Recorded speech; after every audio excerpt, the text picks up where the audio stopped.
नमस्कार।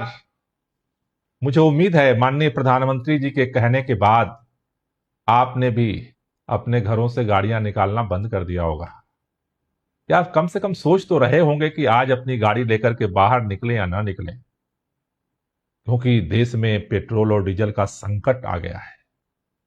गैस का संकट तो पहले से ही था,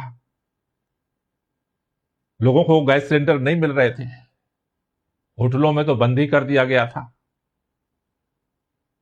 लेकिन ये जो पूरा संकट भारत के सामने आया है, कहा जा रहा है कि भारत का विदेशी मुद्रा भंडार कम हो रहा है, क्योंकि जब हम गैस, तेल, डीजल, पेट्रोल की खरीदारी करते हैं तो विदेशी मुद्रा भंडार कम होता है। प्रधानमंत्री जी ने देश हित में तो अपील की, और निश्चित रूप से इससे बड़ी देशभक्ति और क्या हो सकती है। लेकिन क्या आपने कभी ये सोचने की कोशिश की कि हमारे देश में जो ये पेट्रोल डीजल का संकट पैदा हुआ, ये जो गैस का संकट पैदा हुआ, इसका जिम्मेदार कौन है?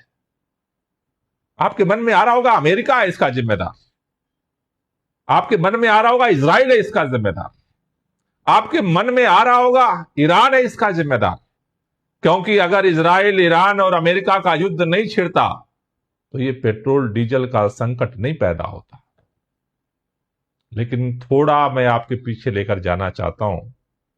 क्या सचमुच भारत के अंदर जो आज जनता के ऊपर ये दबाव बनाया जा रहा है कि आप वर्क फ्रॉम होम करिए, गाड़ियां लेकर के मत निकलिए, मेट्रो पे चलिए, बस पे चलिए, अच्छी चीज है पब्लिक ट्रांसपोर्ट पे चलना, देश के अंदर ई व्हीकल ज्यादा से ज्यादा चलें जिससे देश का पर्यावरण बेहतर हो, जरूरी है।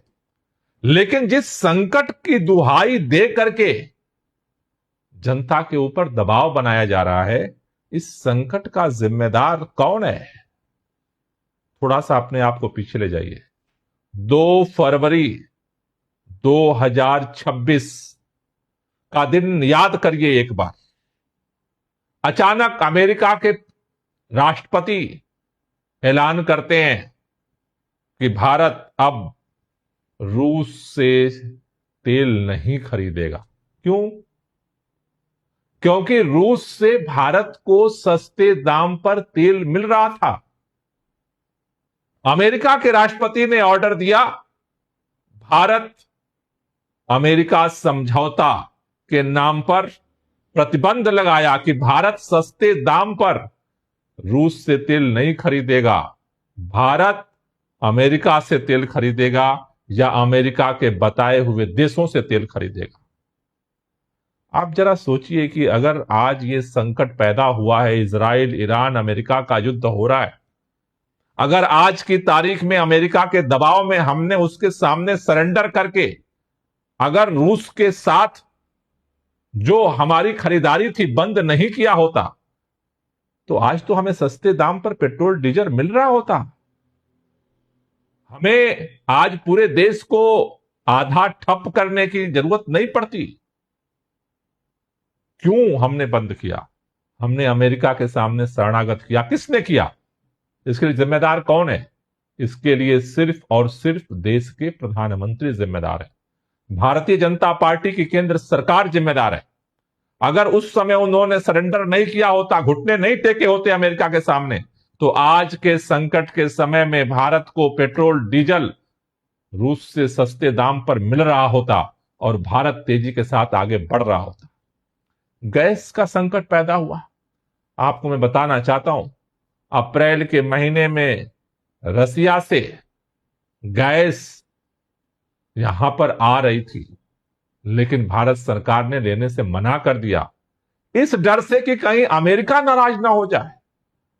ये साफ साफ दिखा रहा है कि आज भारत में भारतीय जनता पार्टी की केंद्र की सरकार, देश के प्रधानमंत्री भारत के हितों के लिए काम नहीं कर रहे, भारत के लोगों के हितों के लिए काम नहीं कर रहे। आज भारत की विदेश नीति, भारत की अर्थव्यवस्था, भारत की पेट्रोलियम नीति आज अमेरिका के डिक्टेटरशिप और उसके डिसीजन पर निर्भर कर रही है, ये देश के लिए शर्मनाक है।